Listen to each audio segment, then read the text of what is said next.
1045 The Team, 1045theteam.com, getting you ready for the Final Four. Brady and Gaz in for Levac today on the phone with Joe Ovius, host of ESPN Radio 99.9 in North Carolina. Joe, Gaz, my co-host, is a diehard Syracuse fan, and somehow he seems oddly optimistic about this Final Four matchup with the Tar Heels. How are fans in the UNC region thinking about it? I think that they are.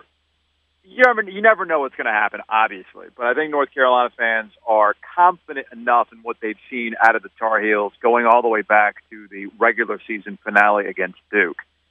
They've answered a lot of questions that locally we've had about them regarding toughness. Could they close out? Can they do the little thing there at the end to get over? And from that Duke game at Cameron Indoor Stadium throughout the ACC tournament, and now them getting to the Final Four, they've answered a lot of those questions. I know Syracuse and Carolina have played some relatively close games, but the one thing North Carolina does, and I think Syracuse fans recognize this as well, they do a really good job against that zone. They'll attack, and I think the same thing will happen on Saturday night.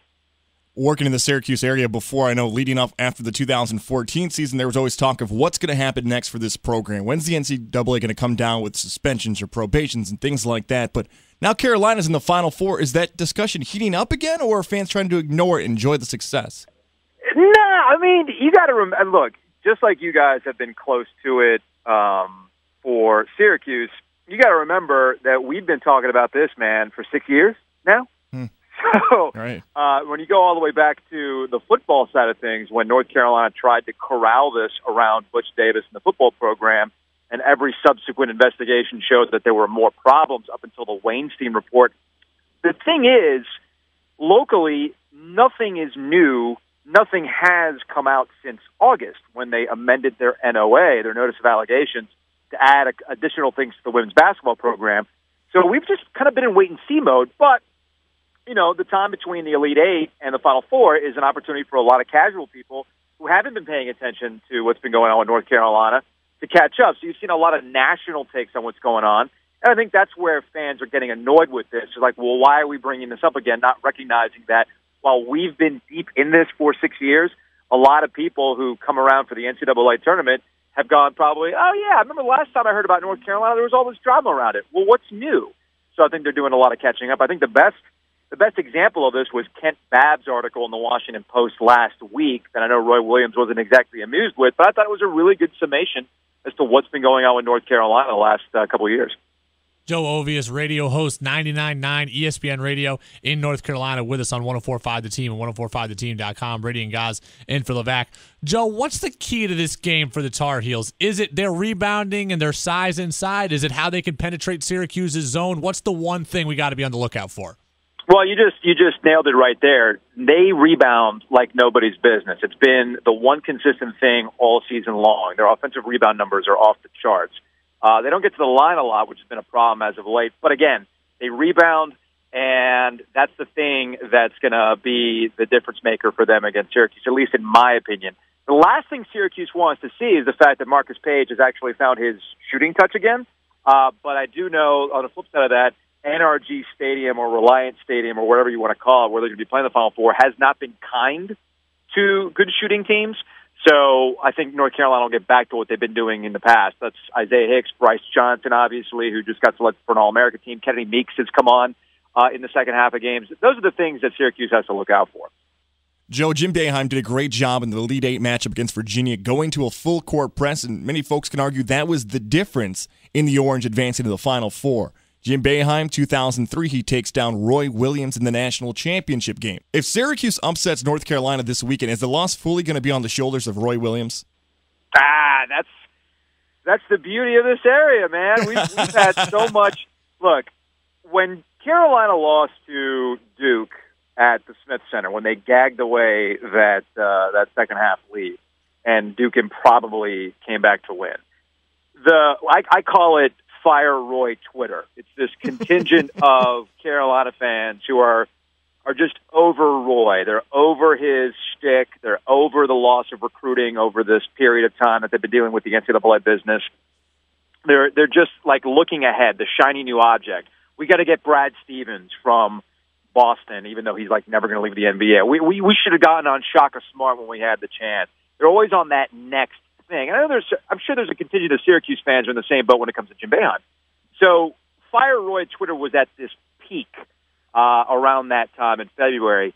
If they lose in the Final Four, a game that a lot of Carolina fans feel they should win, I think you'll probably see an element of that, especially if, like, Roy doesn't call a timeout when they feel he should have called a timeout. Roy loves hoarding timeouts. If they lose to Villanova or Oklahoma in the final game, I don't think you'll see it as much because I think most fans will recognize that those are really good teams playing at a peak level right now. They probably don't want to see Villanova more than anything else if they get past Syracuse.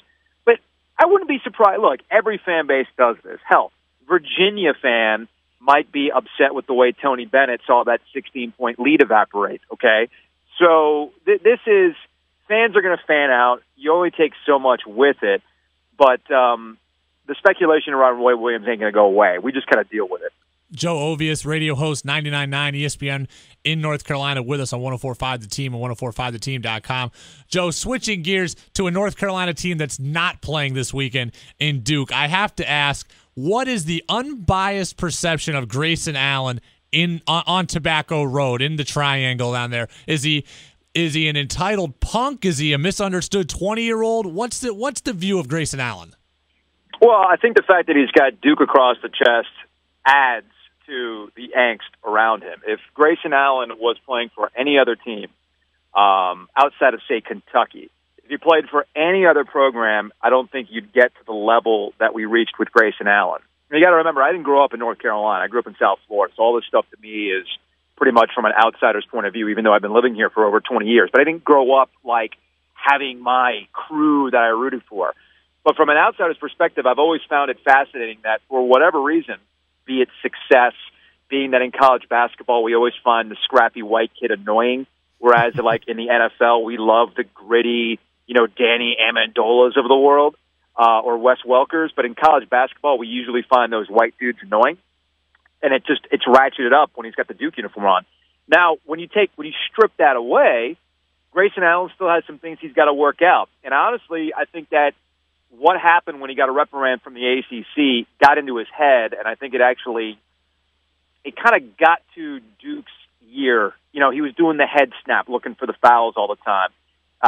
He knew that everybody was looking at him. Everybody was looking for that next trip. And he did it again in the ACC tournament where he held up Cat Barber, and he did it again against Yale where he tripped up a dude twice.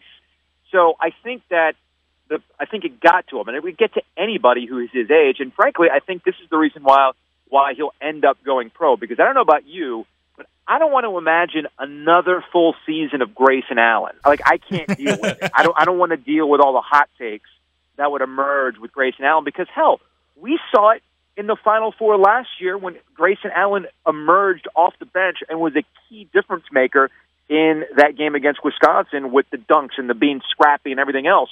You knew it then. I'll alert you to Martin Rickman, who's a really good writer. He works for Uprocks. He wrote then after that game that Grayson Allen has arrived and he is going to be the new player you don't like. So it's been set up from then.